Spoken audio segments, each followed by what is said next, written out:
Hello and welcome to Concepts Made Easy, your go-to space for clear, concise and conceptual learning. I am Dr. Akriti Chok, and in today's session we are going to cover the topic the concept of utility, and we are also going to cover the cardinal utility analysis. So let's get started and make your learning simple and meaningful.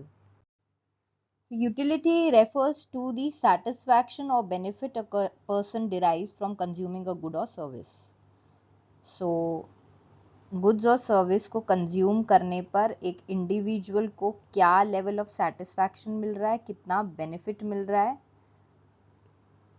ये सारा का सारा जो concept है ये utility का concept बताता है हमें, right. So it is a central concept in consumer behaviour. Why it is central? Because level of satisfaction पे ही डिपेंड करेगा कंज्यूमर किस तरीके से गुड्स और सर्विस बाय करेगा, किस तरीके से कितना बाय करेगा. क्योंकि अगर उसको कोई सेटिस्फैक्शन ही नहीं मिलेगी, कुछ यूटिलिटी ही नहीं मिलेगी, तो वो गुड्स और सर्विसेज की को बाय क्यों करेगा.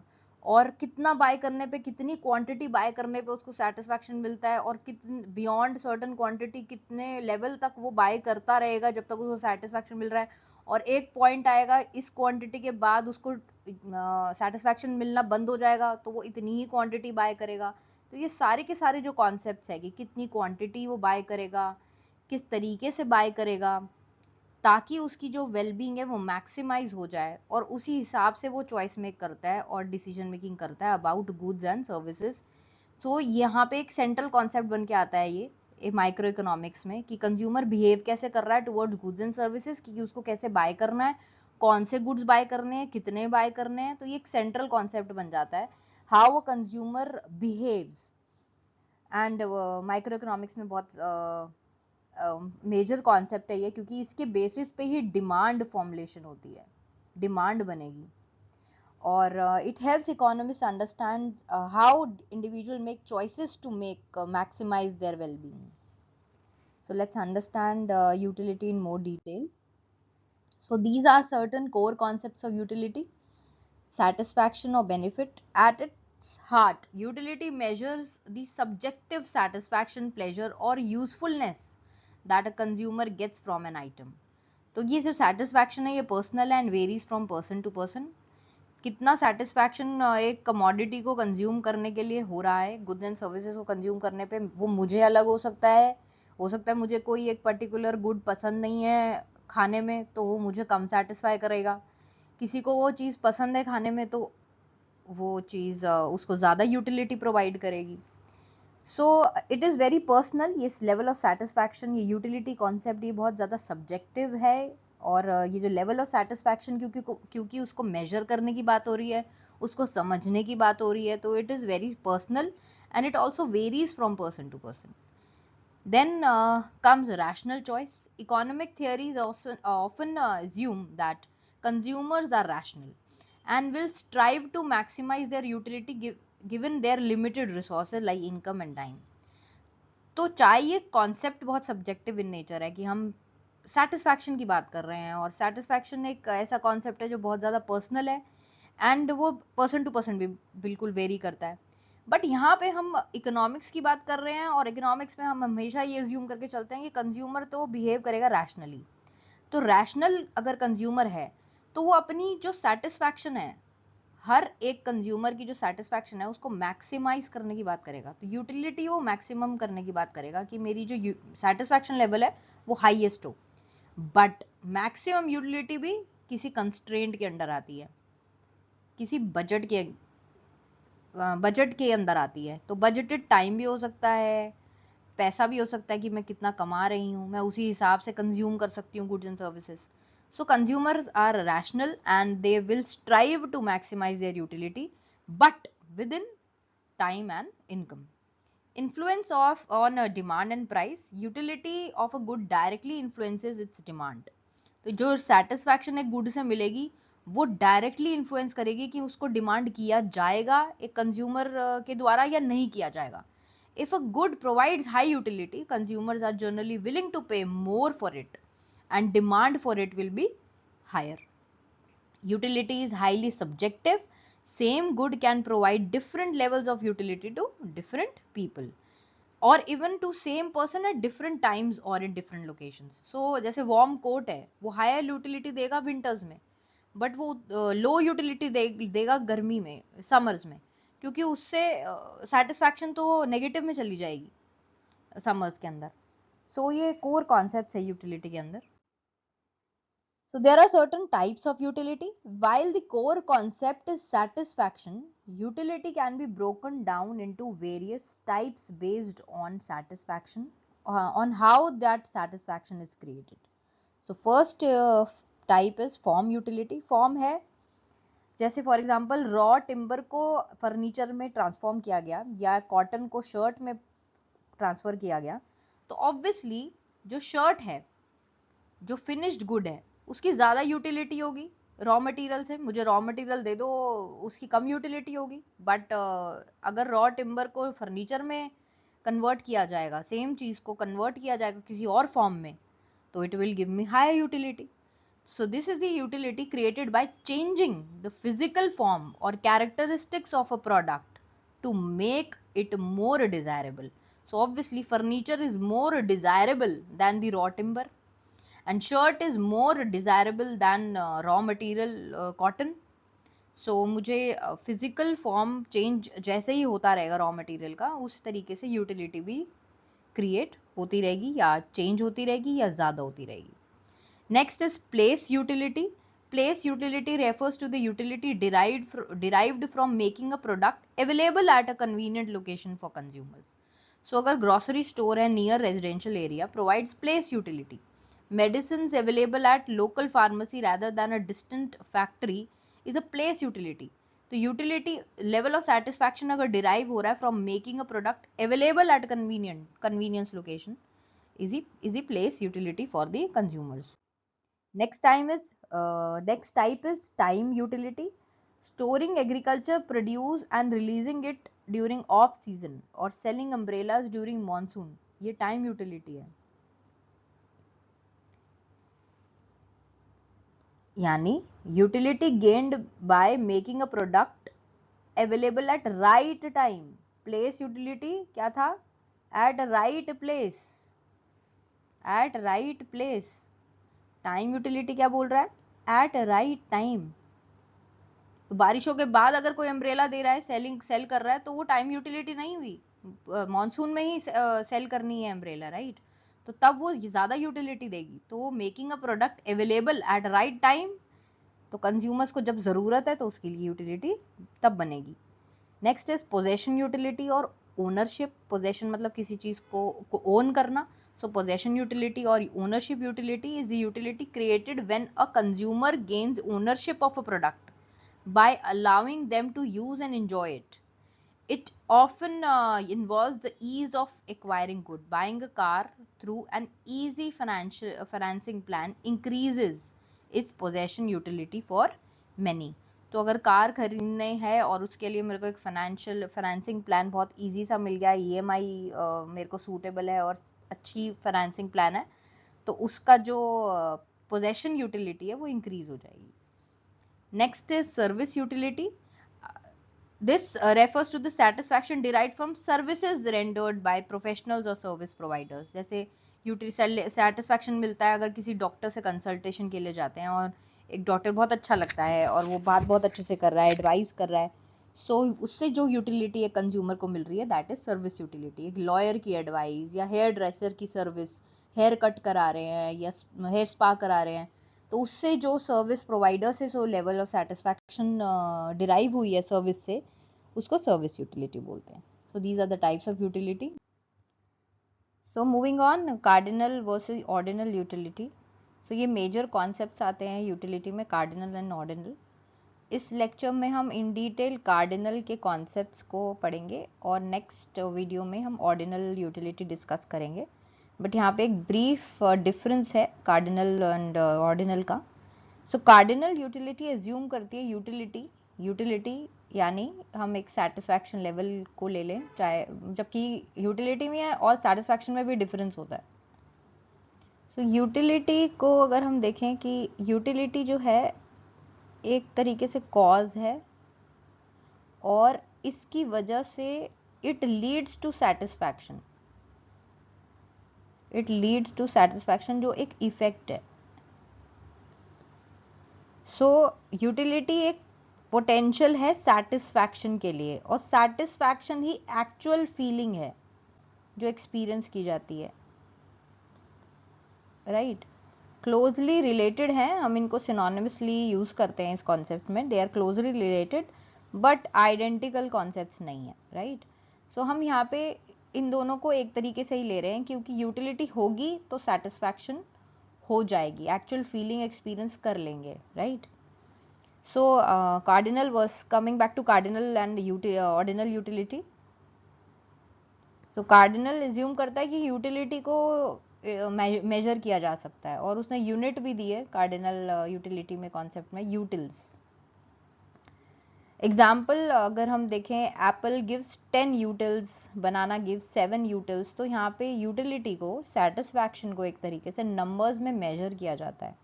और यहाँ पे क्रिटिसिज्म यही है कि लेवल ऑफ सेटिस्फैक्शन तो एक पर्सनल कॉन्सेप्ट है, सब्जेक्टिव कॉन्सेप्ट है, इसको आप नंबर नहीं दे सकते, इसको क्वांटिफाई नहीं किया जा सकता। इसी वजह से ऑर्डिनल यूटिलिटी ये कहती है कि यूटिलिटी को मेजर नहीं किया जा सकता प्रिसाइजली, बट हाँ रैंकिंग कर सकते हैं कि प्रेफर किया, you prefer apples over bananas because, but don't say by how much. आप ये नहीं बता सके कि कितने बनाना से आप एप्पल को प्रेफर करते हो, but because it can not be measures. इसको यहाँ पे रैंकिंग कर सकते हैं कि मुझे ये गुड पसंद है, ये मुझे अच्छा लगता है, ये अच्छा नहीं लगता, क्योंकि एक पर्सनल और एक सब्जेक्टिव कॉन्सेप्ट है। तो जो कार्डिनल का जो क्रिटिसिज्म है वो कहता है कि मेजर किया जा सकता है लेवल ऑफ सेटिस्फैक्शन को, ऑर्डिनल कहता है मेजर नहीं कर सकते। तो हम कार्डिनल के कॉन्सेप्ट्स को डिटेल में पढ़ लेते हैं। So cardinal utility analysis. So cardinal utility analysis is a traditional approach to understanding consumer behavior. So it was primarily championed by Alfred Marshall and Leon Walras. Its core premise यही है utility का कि उसको major किया जा सकता है quantitatively और न्यूमेरिकली, जैसे वेट मेजर कर सकते हैं, हाइट कर सकते हैं, टेम्परेचर कर सकते हैं, उस तरीके से यूटिल को भी मेजर किया जा सकता है। So there are certain assumptions and concepts जो कार्डिनल यूटिलिटी एनालिसिस से रिलेटेड हैं। सो फर्स्ट है कि उसको मेजर किया जा सकता है, और मेजर हम करेंगे यूटिल्स के अंदर। तो जैसे फॉर एग्जांपल अगर एप्पल दे रहा है 10 यूटिल्स की सेटिस्फैक्शन और बनाना 5 की दे रहा है, तो कहा जा सकता है कि apple twice as much satisfaction दे रहा है बनाना से। नेक्स्ट एजम्पशन जो है यहाँ पे लिया जाता है कि जो मार्जिनल यूटिलिटी ऑफ मनी है वो कांस्टेंट है। सबसे पहली बात, मार्जिनल यूटिलिटी ऑफ मनी क्या है? मार्जिनल मतलब एडिशनल, मार्जिनल मतलब additional.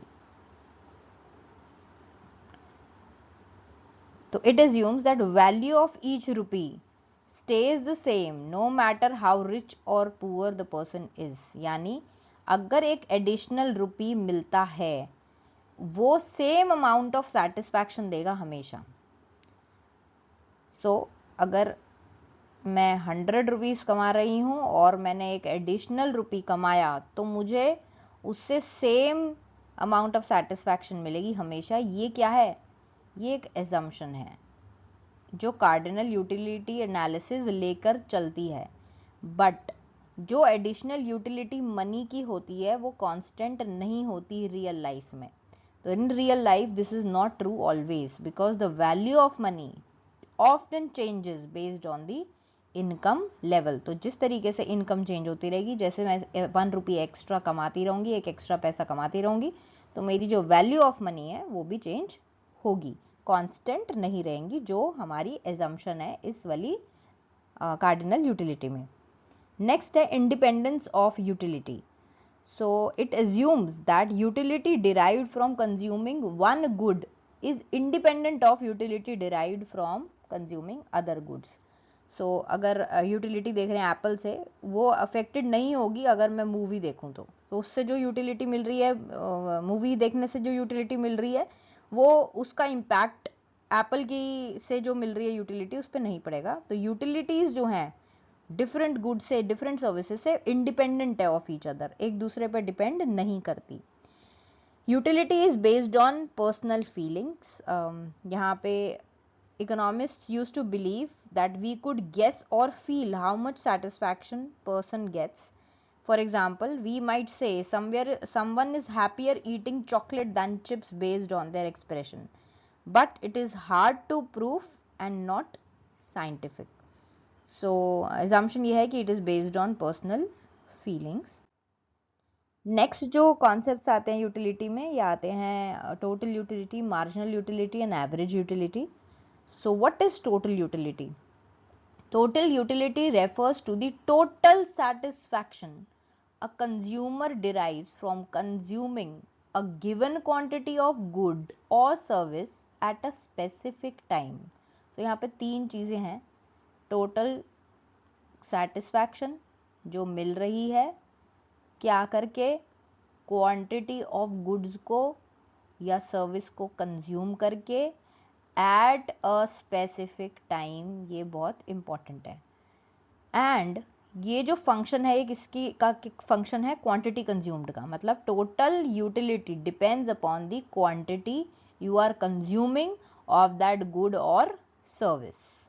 It is the sum of the marginal utilities of all units consumed. मतलब जैसे क्वांटिटी है और मार्जिनल यूटिलिटी ले ली. क्वांटिटी 1 कंज्यूम करी, एक certain kind of marginal utility I. Second quantity consume करी तो कोई मार्जिनल यूटिलिटी आई. थर्ड करी तो कोई आई. इन सब को ऐड कर देंगे तो आ जाएगी हमारे पास total utility. So for example, if you eat 3 chocolates and get first chocolate से मिली 10 यूटिल्स, सेकेंड से मिली 8, थर्ड से मिली 6, तो इन सबको ऐड करके जो 24 यूटिल्स आ रहा है ये क्या है? Total utility. Total utility generally increases with the consumption of more units but at decreasing rate, eventually reaching a maximum point before possibly declining. ये हम समझेंगे आगे. राइट. नेक्स्ट है marginal utility. Marginal utility was propounded by Jevons. Marginal utility क्या है? Additional satisfaction gained by consuming 1 more unit of a good.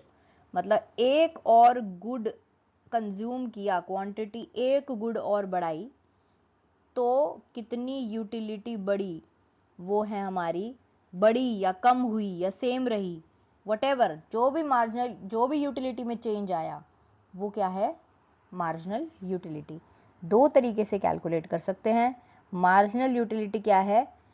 Total utility from n units minus जो previous utility थी उससे कितनी मिल रही थी, उनको अगर माइनस कर देंगे तो आ जाएगा मार्जिनल यूटिलिटी. नहीं तो marginal utility can also be calculated as change in total utility में कितना चेंज आता है अगर हम एक क्वांटिटी को चेंज करते हैं तो, मतलब change in quantity. So total utility में कितना चेंज आ रहा है divide by change in quantity consumed. ये एक और फॉर्मूला है मार्जिनल यूटिलिटी का.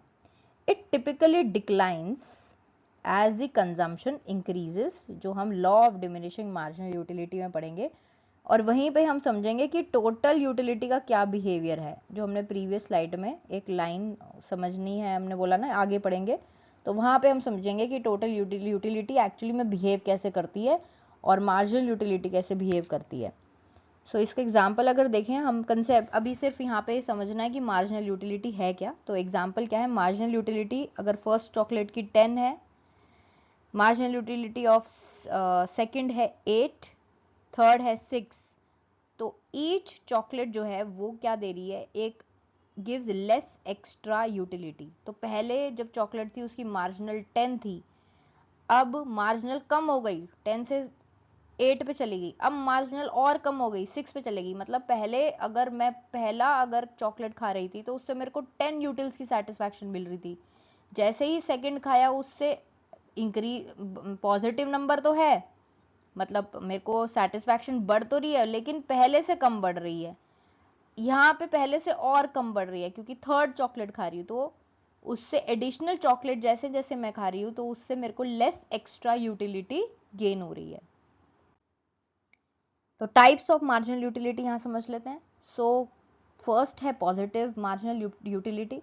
If by consuming additional units of a commodity, total utility goes on increases, then the marginal utility of these units will be positive. तो जैसे अगर इस table में देखें तो जैसे जैसे क्वांटिटी बढ़ रही है इस पॉइंट तक तो टोटल यूटिलिटी बढ़ रही है. तो जैसे जैसे कंज्यूम कर रहे हैं हम एडिशनल यूनिट्स, प्लस करी जा रहे हैं 1, प्लस करी जा रहे हैं एक एडिशनल यूनिट को इंक्रीज करी जा रहे हैं, वैसे टोटल यूटिलिटी जब इंक्रीज करती है तो यहाँ पे जो मार्जिनल यूटिलिटी है वो क्या होगी, पॉजिटिव है. मार्जिनल यूटिलिटी कैसे निकाली, दो फॉर्मूले थे हमारे पास, T U N minus T U N minus 1. तो 8 पहले वाली तो 0 ही होगी, टोटल यूटिलिटी को कुछ कंज्यूम ही नहीं किया. तो 10 माइनस 0 10, 18 माइनस 10 8. नो, जो नेक्स्ट वाली है उससे प्रीवियस वाले को माइनस करते जाएंगे, उससे निकल सकती है. नहीं तो एक और फॉर्मूला था, क्या फॉर्मूला था कि mu क्या था, change in total utility bye change in quantity. Quantity में क्या चेंज आ रहा है, हम इस 10 को कैसे निकाला हमने, चेंज इन टोटल यूटिलिटी, ये तो 0 ही था प्रीवियसली. तो 10 माइनस 0, पहले 0 थी क्योंकि 0 यूनिट्स कंज्यूम कर रहे थे तो यूटिलिटी थी ही नहीं, कुछ कंज्यूम ही नहीं कर रहे थे. 10 माइनस 0, चेंज इन क्वांटिटी क्या है, एक ही तो बढ़ाया है, तो 1 माइनस 0, तो 10 आ गई. नेक्स्ट की यूनिट के लिए देखें, सेकेंड यूनिट के लिए देखें तो चेंज क्या आ रहा है, 18 माइनस 10 डिवाइडेड बाय 2 माइनस 1, तो क्या आ रहा है 8 बाय 1, सो 8. सो किसी भी फॉर्मूले से हम मार्जिनल यूटिलिटी निकाल सकते हैं. और जब तक टी यू इंक्रीज कर रहा है उस लेवल तक एम यू क्या है, पॉजिटिव नंबर है. जीरो मार्जिनल यूटिलिटी क्या है, if the consumption of an additional unit of a commodity causes no change in the total utility. मतलब यहाँ पे टोटल यूटिलिटी यहाँ पे भी 30 है, यहाँ पे भी 30 है, तो चेंज नहीं हुई, तो मार्जिनल यूटिलिटी क्या होगी, 0 हो जाएगी, क्योंकि न्यूमरेटर में तो हम टोटल यूटिलिटी को माइनस ही कर रहे हैं ना. तो 30 माइनस 30 डिवाइडेड बाय 1, तो 0, तो क्या आएगी मार्जिनल यूटिलिटी, 0 आ जाएगी. नेगेटिव कब आएगी, if the consumption of an additional unit of a commodity causes fall in the total utility. तो पहले 30 थी पहले वाली यूनिट से, जैसे ही एक एक्स्ट्रा यूनिट बढ़ाया तो 30 से कम हो गई, तो 28 माइनस 30 करना पड़ेगा अब न्यूमरेटर में, और डिनोमिनेटर में 7 माइनस 6 है, वो तो हमेशा 1 ही का ही डिफरेंस रह रहा है डिनोमिनेटर में. तो यहाँ पे मार्जिनल यूटिलिटी क्या आ गई, नेगेटिव आ गई. तो नेगेटिव मार्जिनल यूटिलिटी कब आएगी, जब एक एक्स्ट्रा यूनिट कंज्यूम करने से टोटल यूटिलिटी में डिक्रीज हो जाता है, फॉल हो जाता है, तो मार्जिनल यूटिलिटी नेगेटिव हो जाती है. तो these are the types of marginal utility. Moving on to the average utility. Average utility is the total utility divided by the number of units consumed. So अगर example देखें तो total utility 24 utils आई थी 3 chocolates की, तो average कितनी होगी, total utils आए थे 24 और 3 चॉकलेट्स कंज्यूम करी थी, तो एवरेज कितनी आ गई, 8 utils. Moving on to the law of diminishing marginal utility. ये बहुत इंपॉर्टेंट लॉ है यूटिलिटी में, इसको समझ लेते हैं. It is also called as the Gossen's first law. So diminishing marginal utility states that as you consume more of a good, the additional satisfaction यानी marginal utility you get from each extra unit will decrease. So जैसे आप खा रहे हैं, Apple खा रहे हैं, तो A से लेके E पॉइंट को समझते हैं, तो मार्जिनल यूटिलिटी गिरेगी. पॉइंट ए पे जब आपने फर्स्ट एप्पल खाया, आपको बहुत भूख लग रही थी, फर्स्ट एप्पल खाया तो बहुत ज्यादा सेटिस्फैक्शन है, you are hungry and the first apple gives you the maximum utility, यानी 25 यूटिल्स दे रही है यहाँ पे. नेक्स्ट पॉइंट पे जब आपने सेकंड एप्पल खाया तो ये सेटिस्फाइंग तो है but not as much as the first one, तो मार्जिनल यूटिलिटी ड्रॉप हो गई, अराउंड 18 चली गई. नेक्स्ट पॉइंट सी पे जब आपने थर्ड एप्पल खाया तो आपका पेट भर रहा है, तो you starting to feel full, the utility is now around only 12 units या यूटिल्स. पॉइंट डी पे जब फोर्थ एप्पल खाया और गिर गई और गिर गई यूटिलिटी, तो सेटिस्फैक्शन कंटिन्यूज टू फॉल। तो यूटिलिटी अब कितनी चली गई है, अराउंड 6 यूनिट्स पे चली गई है, right. So as we move on to point E, यहाँ पे इस पॉइंट पे you are full and the fifth apple, जो फिफ्थ एप्पल आप कंज्यूम कर रहे हो उससे आपको कोई भी मार्जिनल यूटिलिटी नहीं मिल रही है, कोई भी एक्स्ट्रा सेटिस्फैक्शन नहीं मिल रही है, क्योंकि you are full. So the point of satiety is the stage where a consumer is fully satisfied after consuming a certain number of units of a good, चाहे वो एप्पल हो, चॉकलेट हो और कोई भी any other item, right? So इस point पे marginal utility zero होती है, और क्योंकि कोई यूटिलिटी एक्स्ट्रा गेन हुई नहीं, तो टोटल यूटिलिटी होती है वो मैक्सिमम होती है, right?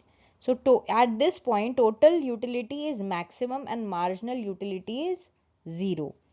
Beyond point E, अब आप you are already full and you are not gaining any utility, इसके beyond अगर आप consume करते हो more apple, तो now you are overfed, eating more starts to make you uncomfortable, और marginal utility जो है वो negative हो जाती है and disutility बन जाती है, meaning it actually reduces your satisfaction, now you don't want to eat at all.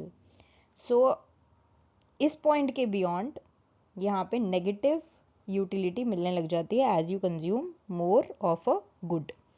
So each additional apple gives you less and less extra satisfaction than the one before it, क्योंकि पेट भरी जा रहा है, और जैसे जैसे आप एप्पल एडिशनल लेते जाओगे it will give you less and less extra satisfaction. So for this law to work properly there are some conditions or assumptions जो पूरी होनी चाहिए.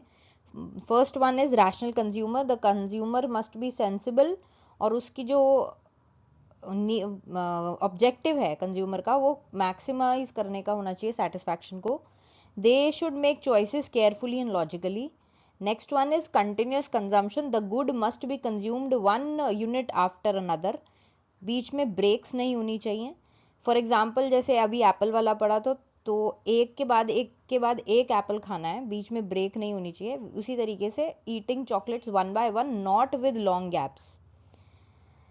क्वालिटी और साइज ऑफ यूनिट भी नहीं बदलने चाहिए. Each unit of good must be identical in size and quality. For example each apple eaten should be in of the same size, taste and freshness. Next one is utility can be measured.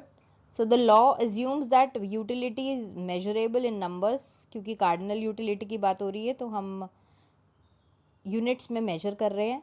यहाँ पे utils हमने unit लिया हुआ है जिससे हम देख रहे हैं कि यूटिलिटी कितनी होगी और उसको मेजर कर पा रहे हैं. There is no change in consumers mood और टेस्ट. कंज्यूमर का टेस्ट, प्रेफरेंस और mental state should stay the same during the process of consumption. There is no change in price and income. Price of good भी और consumer की income भी constant रहेगी जब वो कंज्यूम कर रहे हैं multiple units. Only one good is consumed at a time. The law applies when consumer is focusing on only one good, not using it with other goods at the same time. So let's talk about total utility curve and marginal utility curve in detail. So total utility curve के बारे में पहले बात करते हैं, जो graph A है इस डायग्राम में. So total utility curve, x axis पे हमारे पास यूनिट्स ऑफ गुड्स हैं, मतलब क्वांटिटी है, एंड वाई एक्सिस पे हमारे पास टोटल यूटिलिटी डिस्क्राइब्ड है. कर्व के बारे में बात करें तो टोटल यूटिलिटी जो है वो यूटिल्स में हम मेजर कर पा रहे हैं, यानी 0, 5, 10, 15, 20 ये सब मेजरेबल है और यूटिल्स के अंदर हम मेजर कर रहे हैं इसको. कर्व की बात करें तो कर्व स्टार्ट हो रहा है ओरिजिन से, मतलब जब कंज्यूमर कोई भी यूनिट कंज्यूम नहीं कर रहा तो उसकी टोटल यूटिलिटी 0 है. सो इनिशियल क्या है, 1 to 5 यूनिट, मतलब जब 1 यूनिट कंज्यूम किया तो इतनी यूटिलिटी आई, सेकंड तो इतनी यूटिलिटी है, थर्ड पे इतनी यूटिलिटी है, यानी TU कर्व जो है वो अपवर्ड स्लोपिंग तो है, indicating that total utility is increasing as more units are consumed. जैसे जैसे हम कंज्यूम कर रहे हैं यूनिट्स को, तो फिफ्थ पॉइंट तक, यूनिट फिफ्थ तक तो इंक्रीजिंग कर्व ही शो हो रहा है. However, notice that the curve becomes flatter as it moves to the right. But जैसे जैसे राइट की तरफ मूव कर रहा है वो फ्लैट हो रहा है curve. This indicates this flattening, ये फ्लैटनिंग क्यों हो रही है? क्योंकि TU इंक्रीज तो कर रहा है, टोटल यूटिलिटी इंक्रीज तो कर रही है, but at decreasing rate. For example, अगर 0 से 1 पे जा रहे हैं तो 9 यूटिल्स का एडिशन हो रहा है फॉर एग्जाम्पल. बट जब 4 से 5 पे जा रहे हैं, 4 से 5 पे जा रहे हैं तो खाली 2 यूनिट्स का हो रहा है. 28 यहाँ पे अगर मान ले तो 28 से 30 का ही इंक्रीज है. तो जब शुरुआत में हो रहा है इंक्रीज, जब मतलब पहला यूनिट जब कंज्यूम कर रहे हैं तो बहुत ज़्यादा यूटिलिटी मिल रही है, सेटिस्फैक्शन मिल रही है. लेकिन जैसे जैसे कंजम्पशन हम बढ़ाई जा रहे हैं एक के बाद एक के बाद एक यूनिट का, वैसे वैसे जो यूटिलिटी है वो डिक्रीज होती जा रही है. तो इस पॉइंट तक, जब तक फिफ्थ यूनिट कंज्यूम कर रहे हैं तब तक तो यूटिलिटी इंक्रीज हो रही है, बट इंक्रीज भी डिक्रीजिंग रेट पे हो रही है, इसीलिए कर्व का जो शेप है वो फ्लैटन होता जा रहा है.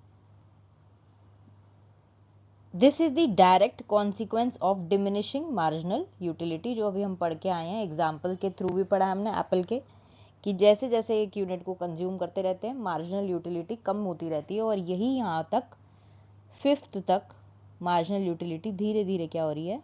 डिक्रीज हो रही है. मूविंग ऑन, मैक्सिमम पॉइंट पे, जहाँ पे सिक्स्थ पॉइंट पे जब कंज्यूमर फुल है बिल्कुल और उसे और भूख नहीं लगी है, तो सिक्स्थ पॉइंट पे TU कर्व तो अपने हाईएस्ट पॉइंट पे रीच कर गया है, अप्रॉक्सीमेटली 30 यूनिट्स या यूटिल्स बोल सकते हैं. This is the point of maximum satisfaction. इसके ऊपर और जहाँ पे TU मैक्सिमम है उसी पॉइंट पे जो MU है वो क्या है? 0. This is the point of maximum satisfaction, and at this point अगर कुछ और गुड, एक और क्वांटिटी गुड की खा लेंगे, कंज्यूम कर लेंगे, तो कोई भी सेटिस्फैक्शन नहीं मिलेगी. Moving on to the declining trend after 6 units. 6 units के बाद यहाँ पे TU कर्व नीचे जाता हुआ दिख रहा है. TU starts to slope downwards, मतलब 30 से 28 हो गया दोबारा से. This indicates that consuming beyond this point, satiation point के beyond अगर हम consume करते हैं तो it actually reduces the total satisfaction leading to disutility. Example, feeling sick or from too much food. और वही चीज़ हम marginal utility के अंदर देखें तो 6 से 7 यूनिट में हमारे पास मार्जिनल यूटिलिटी नेगेटिव हो गई है. And if you talk about marginal utility curve, यहाँ पे x जो है वो क्वांटिटी है एंड y जो है वो मार्जिनल यूटिलिटी है जो यूटिल्स में मेजर कर रहे हैं. डाउनवर्ड स्लोपिंग रहता है मार्जिनल यूटिलिटी कर्व, क्योंकि कंसिस्टेंटली डाउनवर्ड स्लोपिंग है फ्रॉम लेफ्ट टू राइट, और यही ग्राफ है law of marginal diminishing marginal utility का. It shows that each additional unit of good provides less and less of additional satisfaction. जैसे first unit अगर consume करेंगे तो 9 की सेटिस्फैक्शन हो रही है, सेकंड किया तो अबाउट 8 की है, थर्ड पे 6 की utils and so on and so fourth. 0 marginal utility कब हो रही है? जब 6th यूनिट कंज्यूम कर रहे हैं, तो टोटल जहाँ पे मैक्सिमम है मार्जिनल यूटिलिटी उस पॉइंट पे 0 है. और एक बहुत क्रूशियल पॉइंट है, यहाँ पे कंज्यूमर की सेटिस्फैक्शन पूरी मैक्सिमम है और इसके बियॉन्ड डिसयूटिलिटी की तरफ बढ़ सकता है वो. नेगेटिव मार्जिनल यूटिलिटी क्या है? After 6 point it signifies disutility, meaning that consuming further units beyond this point actually causes dissatisfaction or harm. So the shaded area ये disutility है. So what is the relationship between TU and MU? जब mu positive है, mu greater than 0 है, तब तो total utility increase कर रही है। ग्राफ ए में ये इंक्रीज कर रही है। जैसे mu 0 पे आता है, mu 0 पे आता है तो टोटल यूटिलिटी अपने मैक्सिमम पॉइंट पे चली जाती है, और इसी पॉइंट को हम मैक्सिमम कंज्यूमर का मैक्सिमम सेटिस्फैक्शन पॉइंट भी बोल रहे हैं।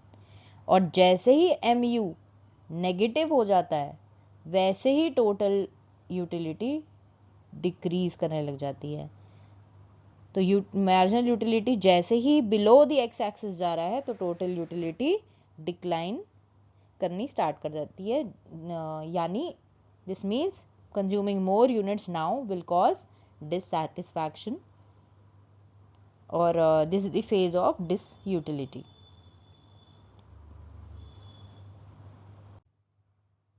There are certain exceptions to the law of diminishing marginal utility. Hobbies के केसेस में यहाँ पे सेटिस्फैक्शन इंक्रीज करती है जैसे जैसे कलेक्शन बढ़ती है, वैसे ही एडिक्टिव गुड्स हैं जिनकी क्रेविंग बढ़ती है विद ईच क्वांटिटी। पावर और फेम, इसकी डिजायर और सेटिस्फैक्शन भी बढ़ती है और इतनी जल्दी कम नहीं होती है। Music and art, enjoyment might deepen with familiarity up to a point. The next law is the law of equimargin utility. It's the Gaussian's second law. This law is also known as law of substitution and law of proportionality. So ये जो law है, law of equimarginal utility, ये law of diminishing marginal utility का ही extension है. So it is a fundamental principle in cardinal utility analysis that explains how a rational consumer allocates their limited income among various goods and services to maximize their total satisfaction. तो basically जो एक rational consumer है, उसकी एक limited income है, और इस income से वो कैसे गुड्स एंड सर्विसेज खरीदता है ताकि उसकी जो यूटिलिटी है, सेटिस्फैक्शन है, वो मैक्सिमम हो जाए। तो ये कैसे एलोकेट करता है अपनी income among various goods and services. So according to this law, in order to get maximum satisfaction, a consumer should spend his limited income on different commodities in such a way that the last rupee spent on each commodity yields him equal marginal utility. So ये जो नाम में ही law of equi marginal utility के नाम में ही है कि जो मार्जिनल यूटिलिटी है वो इक्वल होनी चाहिए। सो यही बोला है कि ऐसे अब गुड्स और सर्विसेज को अपने इनकम देनी है, इस तरीके से स्पेंड करना है कि जो लास्ट रुपी स्पेंड किया जा रहा है ऑन ईच कमोडिटी, मतलब गुड 1 खरीदे या गुड 2 खरीदे या गुड 3, कोई भी गुड खरीदे तो जो लास्ट रुपीज जो स्पेंड किए कर रहा है वो ईच कमोडिटी पे, उस पे जो मार्जिनल यूटिलिटी है वो बराबर मिले। सो ये एग्जांपल से हम और डिटेल में समझेंगे।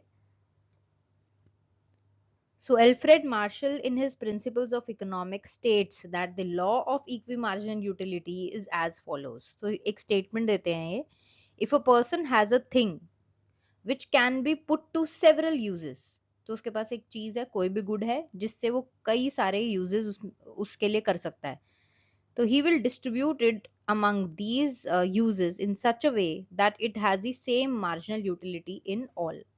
So for example, एक कंज्यूमर के पास, एक पर्सन के पास मिल्क है, तो मिल्क से वो कर्ड भी बना सकता है, वो टी भी बना सकता है। तो एक प्रोडक्ट से वो दोनों कोई भी चीज बना सकता है। तो से फॉर एग्जांपल वो कर्ड बना सकता है या टी बना सकता है। तो यही बोला गया है कि मिल्क इस तरीके से डिस्ट्रीब्यूट करे वो कर्ड और मिल्क में कि चाहे वो यहाँ पे करे यूटिलाइज या वो यहाँ करे, दोनों से जो है मार्जिनल यूटिलिटी सेम मिले उस पर्सन को। So moving on to the assumptions of law of equimargin utility. जो भी कार्डिनल यूटिलिटी एनालिसिस के अंदर हमने एजम्पशंस किए हैं वो हर लॉ में कॉमन है, चाहे वो law of diminishing marginal utility हो, चाहे वो law of equi marginal utility हो। तो कार्डिनल यूटिलिटी का ही है ये। तो utility can be measured numerically. Utils rational consumer है, consumer who always tries to get the most satisfaction from their limited money. No change in income, budget हमेशा same रह रहा है। Marginal utility of money constant है, ये भी हम पढ़ चुके हैं। No change in prices of the commodities, prices नहीं चेंज हो रहे हैं, रिलेटेड गुड्स के प्राइजेस नहीं चेंज हो रहे हैं, और टेस्ट और प्रेफरेंसेस भी कंज्यूमर के स्टेबल हैं, सेम है। So law of equi marginal utility का एक्सप्लेनेशन है ये through an example. Suppose a person has ₹5 with him whom he wishes to spend on two commodities, tea and cigarettes. The marginal utility derived from both the commodities is as under. So इस law के अंदर हम हमेशा income की बात करेंगे। Consumer की एक लिमिटेड इनकम है जो उसको दो गुड्स और सर्विसेज में स्पेंड करनी है। पहला गुड जो है वो टी है और जो गुड 2 है वो सिगरेट्स है, राइट। तो जैसे ही यूनिट 1 कंज्यूम करता है टी का, तो मार्जिनल यूटिलिटी की कितनी है, 10 है। सिगरेट्स पे है तो 12 है। इस तरीके से सेकंड करेंगे तो वो यूटिलिटी जो टी की मिल रही है, मार्जिनल यूटिलिटी, वो 8 की मिल रही है, और सिगरेट्स पे उसको 10 की मिल रही है। तो देखते हैं कैसे ये एलोकेट करता है अपने 5 रुपए, राइट। सो अगर पहली यूनिट ऑफ मनी देखें, जो फर्स्ट जो ₹1 है वो कहाँ पे स्पेंड करना चाहेगा कोई, ये वाला पर्सन, यहाँ पे यूटिलिटी उसको ज्यादा मिल रही है तो सबसे पहला जो रुपी है वो यहाँ पे स्पेंड करना चाहेगा, क्योंकि जो यूटिलिटी सिगरेट से मिल रही है वो 12 की मिल रही है और टी से जो मिल रही है वो 10 की मिल रही है। तो जो पहला रुपी है वो यहाँ पे स्पेंड करना चाहेगा। सेकंड जो रुपीज है वो कहाँ पे स्पेंड करना चाहेगा, फिर वो टी पे स्पेंड करना चाहेगा, क्योंकि यहाँ पे 10 की है, या तो यहाँ कर ले या तो यहाँ कर ले। इन एनी केस क्योंकि अगर यहाँ पे पहले कर लेता है तो थर्ड रुपी वो यहाँ करेगा, क्योंकि 10 है और यहाँ पे 8 है। सो या तो यहाँ पे करे पहले या तो यहाँ पहले करे, 10 है और फिर उसके बाद यहाँ कर ले, तो कोई डिफरेंस नहीं बनता यहाँ पे। सो हम एज्यूम कर लेते हैं कि सेकंड वाले पे यहाँ पे किया और सिगरेट्स पे फिर थर्ड रुपी स्पेंड किया। अब दोबारा से सिमिलर सिचुएशन आ गई। अब टी पे करे क्योंकि यहाँ पे भी 8 मिल रहा है, सिगरेट्स पे करे यहाँ पे भी 8 मिल रहा है, कोई फर्क नहीं पड़ता, यहाँ पे 4 कर लेंगे और यहाँ 5th कर लेंगे और 5 रुपए खत्म हो गए, राइट। तो अब यहीं पे ही अगर लॉ को समझे तो लॉ को क्या कह रहा है, जो लास्ट रुपी स्पेंड हो रहा है वहां पर, चाहे वो टी पे करे चाहे वो सिगरेट्स पे करे, लास्ट रुपी दोनों से मार्जिनल यूटिलिटी कितने की मिल रही है, 8 यूटिल्स की मिल रही है। तो जो रैशनल कंज्यूमर होगा वो क्या कर सकता है, उसके पास ऑप्शंस क्या है, या तो 5 रुपए पूरी टी पे खर्च कर ले या तो सिगरेट्स पे खर्च कर या तो कुछ टी पे करे या कुछ सिगरेट पे करे, लेकिन he wishes to spend on two commodities, इसीलिए हमने यहाँ पे सिगरेट्स एंड टी का कॉम्बिनेशन में खर्चा करा है with his limited income which is ₹5। So अगर इसको हम ग्राफ में देखें तो क्या है, सो यहाँ पे हमने मान के चला है कि पहला यहाँ पे है, सेकंड यहाँ पे है, थर्ड यहाँ पे खर्च किया, फोर्थ रुपी यहाँ खर्च किया और 5th रुपीज यहाँ पे खर्च करे। यानी टी के तो 2 यूनिट्स कंज्यूम करे, टी के केस में 2 यूनिट्स कंज्यूम करे 1 and 2, और सिगरेट के केस में 3 रुपीज खर्च करे, राइट। तो 1 2 and 3 तो यहाँ पे खर्च किया, और इन दोनों पॉइंट पे, ये वाला पॉइंट और ये वाला पॉइंट, इसके 3 और इसके 2 खर्च करने पे यहाँ पे इक्वी मार्जिनल यूटिलिटी मिल रही है। यानी मार्जिनल यूटिलिटी दोनों की क्या है, सेम है, जो सेम होनी भी चाहिए, कि बोला है लास्ट रुपी जो स्पेंड है उस पे जो मार्जिनल यूटिलिटी है वो इक्वल होनी चाहिए, राइट। तो यही ग्राफ है मार्जिनल यूटिलिटी का। हमें पता है कि पहले 10 थी, फिर 8 हो गई और इस तरीके से 6 हो गई। थर्ड यूनिट पे इसी का एक ग्राफ बना हुआ है इधर, और सिगरेट्स का ग्राफ बना हुआ है राइट हैंड साइड पे, right. So moving on. So this was all about the introduction to utility and cardinal utility analysis, under which we have covered the two laws, law of diminishing marginal utility and law of equi-marginal utility. In the next lecture, we'll be looking at the consumer equilibrium under cardinal approach, जिसमें ये जो law of equi margin utility है इसका use होगा, law of diminishing margin utility का भी use होगा, और हम समझेंगे कि कंज्यूमर इक्विलिब्रियम पे कैसे पहुंचता है under cardinal approach. So will meet you in the next lecture. Thank you so much.